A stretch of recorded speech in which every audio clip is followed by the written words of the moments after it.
Taste the Daily. Theni மாவட்டம் ஆண்டிப்பட்டி அருகே அமைந்துள்ள வைகை அணையிலிருந்து பாசனத்திற்காக தண்ணீர் திறக்கப்பட்டது. அடுத்த 10 நாட்களுக்கு மொத்தமாக 418 மில்லியன் கன அடி நீர் திறக்கப்படும் நிலையில் இதன் மூலம் மதுரை மாவட்டத்தில் உள்ள 40,743 ஏக்கர் விவசாய நிலங்கள் பாசன வசதி பெறும் என்பதால் விவசாயிகள் மகிழ்ச்சி அடைந்துள்ளனர். தற்போது வினாடிக்கு 500 கன அடி வீதம் தண்ணீர் திறக்கப்பட்ட நிலையில் வைகை ஆற்றங்கரையோர மக்களுக்கு வெள்ள அபாய எச்சரிக்கை விடப்பட்டுள்ளது. கன்னியாகுமரி மாவட்டத்தில் பெய்த தொடர் மழையால் காளிகேச ஆற்றில் வெள்ளப்பெருக்கு ஏற்பட்டதால் சுற்றுலா பயணிகள் செல்ல வனத்துறையினர் தடை விதித்துள்ளனர். மலையோர பகுதிகளான கீரிப்பாறை, காளிகேசம் உள்ளிட்ட பகுதிகளில் தொடர்ந்து மழை பெய்து வரும் நிலையில் இதன் காரணமாக ஆற்றில் வெள்ளப்பெருக்கு ஏற்பட்டுள்ளதால் பொதுமக்கள் மற்றும் சுற்றுலா பயணிகள் ஆறு மற்றும் அப்பகுதியில் உள்ள கோயில் உள்ளிட்ட இடங்களுக்கு செல்ல தடை விதிக்கப்பட்டுள்ளது.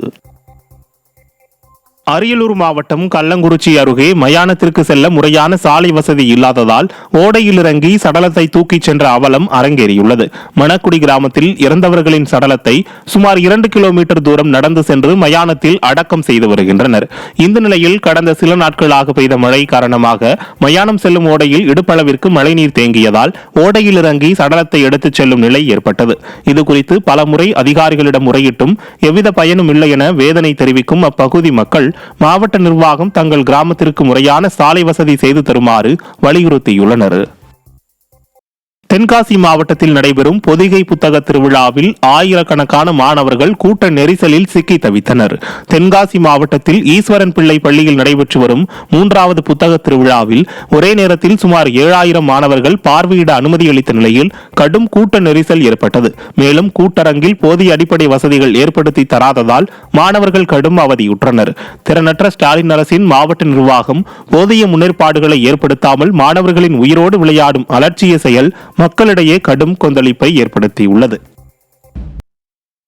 விழுப்புரம் அருகே விளம்பர பிரியர் ஸ்டாலினின் வருகைக்காக கிராவல் மண் எடுத்ததால் விவசாயிகளும் கிராம மக்களும் அதிகாரிகளை சிறைப்பிடித்து போராட்டத்தில் ஈடுபட்டனர்.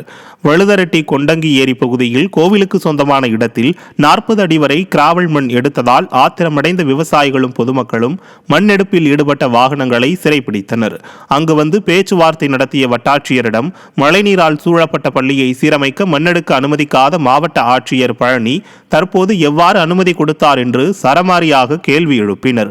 ஸ்டிக்கர் முதல்வர் வந்து செல்லும் ஒரு நாள் கூத்துக்காக விவசாய நிலங்களையும் கோயில் நிலங்களையும் சுரண்டுவதாக குற்றம் சாட்டினர்.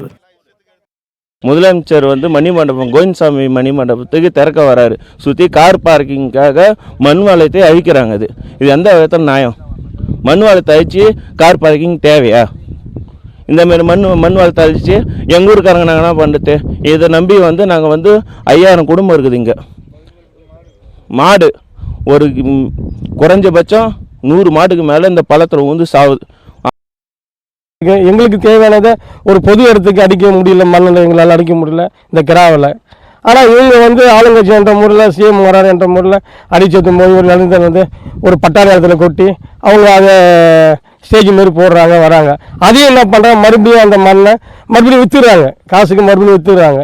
இது போல் பண்ணுறாங்க. எங்களுக்கு ஏன்னா இவங்க அடித்தாலும் பரவாயில்ல, எங்கள் ஊரில் ஸ்கூல் இருக்குது, அதுக்கு 20 நடம் மண்ணு கொடுத்தா கூட எங்களுக்கு பரவாயில்ல, அதுவும் தரமாட்டேன்றாங்க, போக மாட்டேன்றாங்க. சென்னை அடுத்த குன்றத்தூரில் தனது மனைவிக்கு வீட்டிலேயே மரபு வழியில் பிரசவம் பார்த்த கணவனால் பரபரப்பு ஏற்பட்டது. குன்றத்தூர் அடுத்த நந்தம்பாக்கத்தில் வசிக்கும் திருவண்ணாமலை மாவட்டத்தைச் சேர்ந்த மனோகரன் மனைவிக்கு கடந்த 17ஆம் தேதி வீட்டிலேயே குழந்தை பிறந்துள்ளது. இந்த நிலையில் தனது மனைவிக்கு தானே பிரசவம் பார்த்ததாக வாட்ஸ்அப் குழுவில் பகிர்ந்துள்ளார். இதுகுறித்து வட்டார மருத்துவ அலுவலர் அளித்த புகாரின் பேரில் நடத்தப்பட்ட விசாரணையில் வாட்ஸ்அப் குழுவில் பகிரப்பட்ட தகவல்களின் அடிப்படையில் பிரசவம் பார்த்தது தெரியவந்தது. இந்த நிலையில் இதுபோன்ற ஆபத்தான வேலைகளில் யாரும் ஈடுபட வேண்டாம் என்று மருத்துவத்துறையினர் எச்சரிக்கை விடுத்துள்ளனர். மதுரை வைகை அணையிலிருந்து விவசாய பாசனத்திற்காக தண்ணீர் திறக்கப்பட்ட நிலையில் யானைக்கால் தரைப்பாலத்தை தண்ணீர் சூழ்ந்து காணப்படுகிறது. தரைப்பாலத்தை தண்ணீர் மூழ்கடித்து சென்றாலும் திறனற்ற ஸ்டாலின் அரசின் மாவட்ட நிர்வாகம் போக்குவரத்து மாற்றம் செய்யப்படாததால் பொதுமக்கள் ஆபத்தை உணராமல் அதில் பயணம் செய்கின்றனர். மேலும் அணையில் அதிக அளவில் தண்ணீர் திறக்கப்பட்டதால் வைகை கரையோர சாலைகளில் வெள்ளம் பெருக்கெடுத்து ஓடுகிறது.